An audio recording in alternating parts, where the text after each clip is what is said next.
BNP chairperson Begum Khaleda জিয়ার শারীরিক পরিস্থিতি নিয়ে এই মুহূর্তে ব্রিফ করছেন তার ব্যক্তিগত চিকিৎসক ডাক্তার AZM জাহিদ হাসান। আমরা সরাসরি চলে যাচ্ছি তার বক্তব্যে। আমি গত পরশুদিন আপনাদেরকে বলেছিলাম উনি ওনার সবচেয়ে সংকটময় সময় অতিক্রান্ত করছেন এবং সময় বলে দিবে উনি কতটুকু সেই সময় বা সংকট কতটুকু কাটিয়ে উঠতে পারবেন।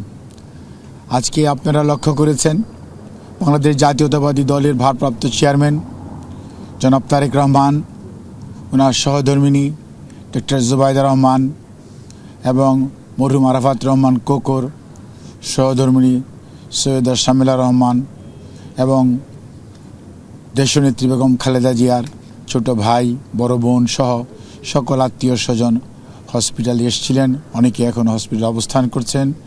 সর্বোপরি দেশনেত্রী বেগম খালেদা জিয়ার মেডিকেল বোর্ডের সদস্য doctor Shahabuddin Talukdar, professor doctor FM Siddiqui, professor doctor Nuruddin Ahmed, professor doctor Ziaul Haque, professor doctor brigadier general Saiful Islam, AZM Saleh, doctor Zafar Iqbal, doctor Masum Kamal অর্থাৎ এবং doctor AQM professor AQM Mohsin এবং AQM Reza, professor interventional cardiologist সহ দেশের বাইরের ইউকের এবং US-এর যারা দেশনেত্রী বেগম খালেদা জিয়ার মেডিকেল বোর্ডে সার্বক্ষণিকভাবে থাকেন।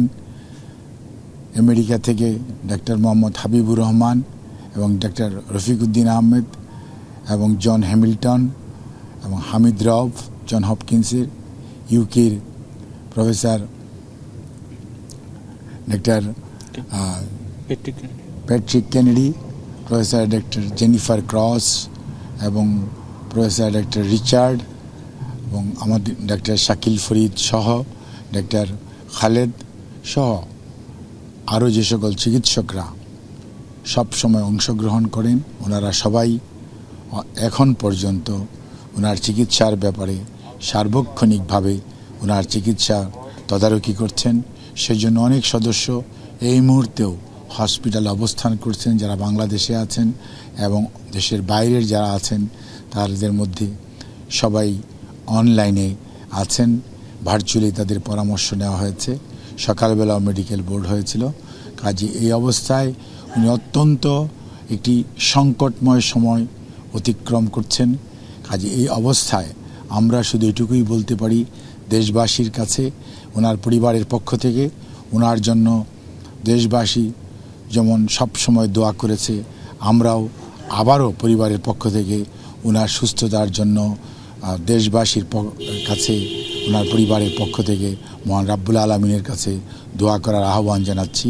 এবং এত গভীর রাত্র পর্যন্ত আপনারা যে অপেক্ষা করছেন সেজন্য আপনাদেরকে আমরা ধন্যবাদ জানাই, কৃতজ্ঞতা জানাই। দেশনেত্রীর চিকিৎসার ব্যাপারে দেশের মানুষের উৎকণ্ঠা দূর করার জন্য আপনারা যে সব সময় নিরলস প্রচেষ্টা অব্যাহত রেখেছেন, আপনাদের এই প্রচেষ্টা সত্যিকার অর্থেই শ্রদ্ধার সঙ্গে আমরা স্মরণ করি। আপনাদের সবাইকে ধন্যবাদ।